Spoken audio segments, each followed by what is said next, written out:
Menjelang Lebaran diprediksi terjadinya lonjakan arus mudik di jalan lintas tengah Sumatera, sehingga Polres Muara Enim bersama Polda Sumsel dan PT KAI melakukan rekayasa delay untuk keberangkatan kereta api.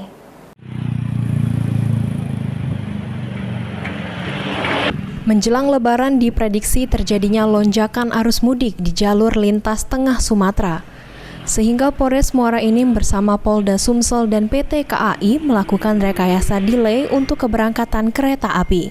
Kapolres Muara Enim AKBP Joni Eka Putra mengatakan, selain menempatkan personil di titik rawan dan posko, kita juga bekerja sama dengan pihak PT KAI untuk mensiasati kemacetan atau penumpukan kendaraan di setiap perlintasan kereta dengan memberikan jeda perjalanan kereta api atau delay khususnya untuk kereta api Babaranjang. Ada beberapa opsi yang dilakukan, salah satunya dengan melakukan delay kereta api Babaranjang.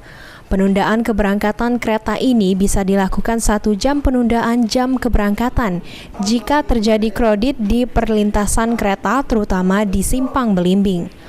Untuk solusi lainnya akan dilakukan dan disepakati jika dibutuhkan untuk mengurai kemacetan jalan yang dilintasi oleh kendaraan pemudik dan kendaraan umum. Bukan, jadi begini, nanti kita akan bicarakan juga dan kita sudah berdiskusi juga dengan PT KAI. Kalau ada terjadi kemacetan yang cukup lama, itu akan dilakukan delay, jadi penundaan untuk pemberangkatan. Namun terobosan atau treatment yang lain akan kita bicarakan nanti dengan pihak KAI akan membantu kelancaran, mungkin saja.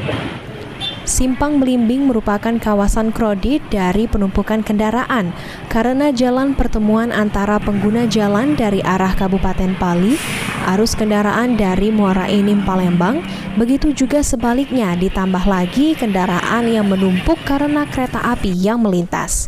Mardiansyah, PAL TV.